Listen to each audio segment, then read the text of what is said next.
శ్రీ గురుభ్యో నమ. 10వ అధ్యాయం 6వ శ్లోకం.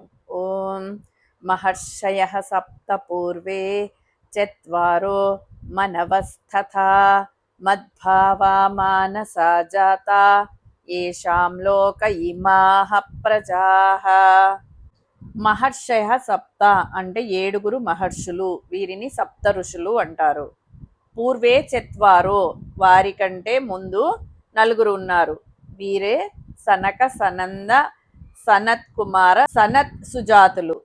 వీరు సృష్టి ప్రారంభంలో ఉండేవారు.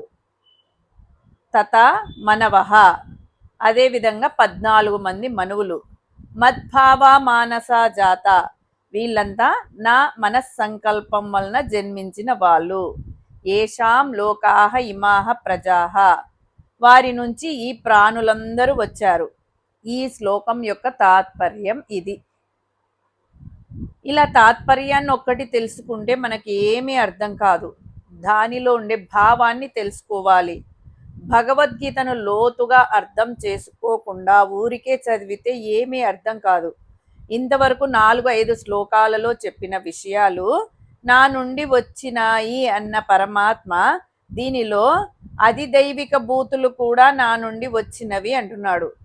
ఈ లోకంలో పుట్టినటువంటి, పుడుతున్న, పుట్టబోయే మానవులందరికీ కూడా ఆది పురుషుడు ఎవరు అంటే అది నేనే అంటున్నాడు పరమాత్మ. ఈ మానవులందరికీ ఆది పురుషుడు భగవంతుడైతే వీళ్ళందరూ ఎలా పుట్టారు, ఎలా వచ్చారు అంటే ఈ విషయాన్ని ఇక్కడ చెప్తున్నాడు. 7 సప్త ఋషులు, 14 మంది మనువులు, 4 దేవర్షులు వీరి నుండి వచ్చారు. వీరు ఎక్కడి నుండి వచ్చారు అంటే బ్రహ్మదేవుడి నుంచి వచ్చారు. బ్రహ్మదేవుడు ఎక్కడి నుంచి వచ్చాడు అంటే పరమాత్మ నుంచి వచ్చాడు. పరమాత్మ సంకల్పం మాత్రం చేతనే సృష్టిని చేయగలడు. మానవులు కూడా ఏ పని చేయడానికైనా ముందు సంకల్పం చేయాలి, తర్వాత అది కార్యరూపం దాలుస్తుంది. సంకల్పం మనస్సులో ఉంటుంది, కార్యం ప్రకటితం అవుతుంది. కేవలం స్త్రీ పురుష సంయోగం చేతనే కాకుండా సంకల్పం చేత కూడా సృష్టి జరుగుతుంది అనే విషయాన్ని మనకు పరోక్షంగా తెలియజేస్తున్నాడు పరమాత్మ. పరమాత్మ సంకల్పం నుండి వచ్చిన వాళ్ళే వీళ్ళందరూ కూడా. ముందు పరమాత్మ సంకల్పం వలన బ్రహ్మదేవుడు వచ్చాడు. బ్రహ్మదేవుడు వచ్చాక ఏమి చేయాలా అని ఆలోచించాడు. ఎటు చూసినా నీరే ఉంది పాపం. నారాయణుడు నీటి మధ్యలో ఉంటాడు కదా. నారం అంటే నీరు. నారాన్ని ఆయనంగా కలిగినవాడు నారాయణుడు. నారాయణుడి బొడ్డులో నుండి వచ్చింది పద్మం. ఆ పుష్పంలో బ్రహ్మ ఉన్నాడు.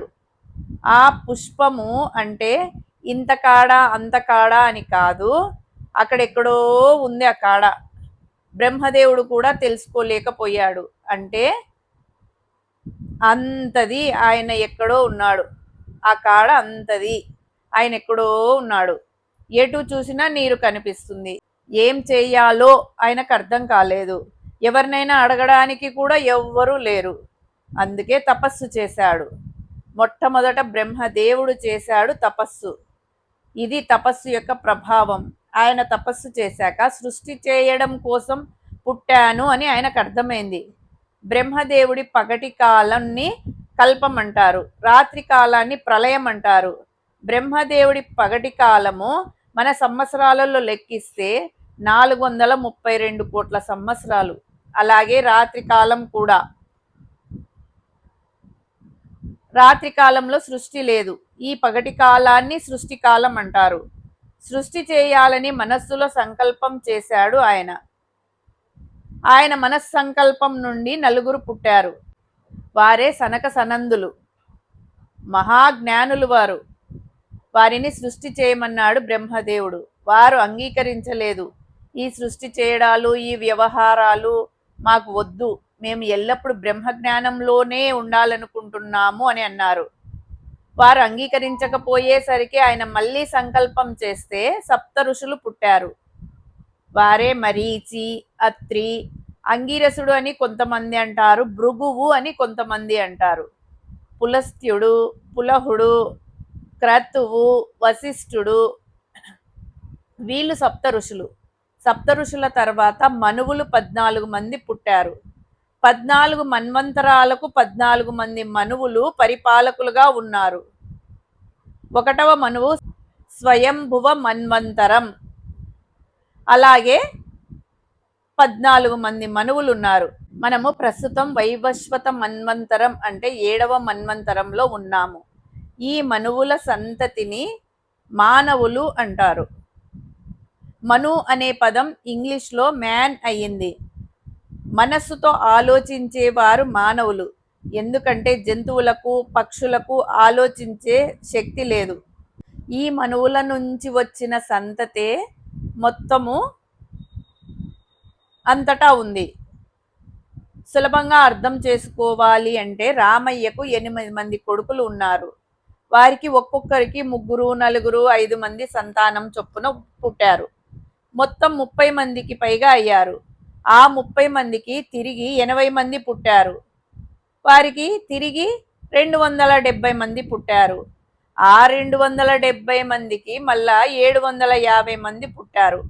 అలా కొన్ని తరాలు తిరిగేసరికి 20,000 మంది అయ్యారు.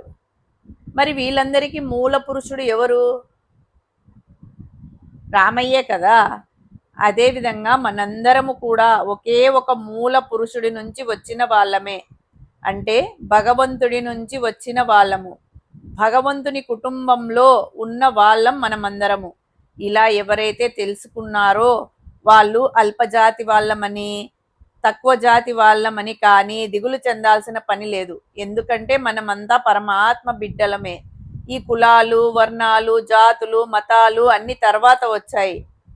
మొట్టమొదట అందరూ ఒక్కరి దగ్గర నుంచే వచ్చారు. ఆయనే పరమాత్మ. సప్త ఋషులు మన జన్మలకు మూల కారకులైతే సనకాదులు మనకు మోక్ష మార్గమును బోధించారు. మనువులు మనకు ధర్మ మార్గాన్ని బోధించారు. మను ధర్మ శాస్త్రము ఈనాటికి మనము అనుసరిస్తున్నాము. సప్త ఋషులు మనకు వంశ పరంపరను, సనకాదులు మనకు గురు పరంపరను, మనువు మనకు ధర్మ పరంపరను ఇచ్చారు. అందుకే పరమాత్మ ఈ ముగ్గురు గురించి ప్రస్తావించాడు. మనం కూడా ఆ మహాత్ముల వలె చిత్తశుద్ధిని కలిగి ఆత్మజ్ఞానముతో ఆత్మానుభూతిని పొందాలి. మనమందరము సంసార బంధంలో చిక్కుకొని ఉన్నా మనం కూడా ఈ మార్గంలో అంటే శ్రవణము, మననము, నిధిధ్యానము చేస్తున్నాము. శాస్త్రాలు వింటున్నాము. భగవంతుని చేరుకోవాలని, మోక్షాన్ని పొందాలని అనుకుంటున్నాం కదా. దానికోసం ఎంతో కొంత కృషి చేస్తున్నాం కదా. అంటే మనమందరము కూడా ప్రవృత్తి మార్గంలో అంటే సప్త ఋషుల మార్గంలో ఉన్నవాళ్ళం. అందుకే అందరికీ ఋషి సంప్రదాయము, గోత్రం ఉంటాయి. అందరిది ఋషి కులము. అందరి సంపద దైవీ సంపద. ఈ శ్లోకము మనకు 3 విషయాలను గుర్తు చేస్తుంది. సృష్టికి మూలం భగవంతుడు. సృష్టి నిర్వహణకు సాధనాలు ఋషులు, ప్రజాపతులు, మనువులు. సృష్టి విస్తరణ సమస్త జీవులు. అందువలన మనమందరము భగవంతుని సృష్టిలో సేవకులుగా జీవించాలి.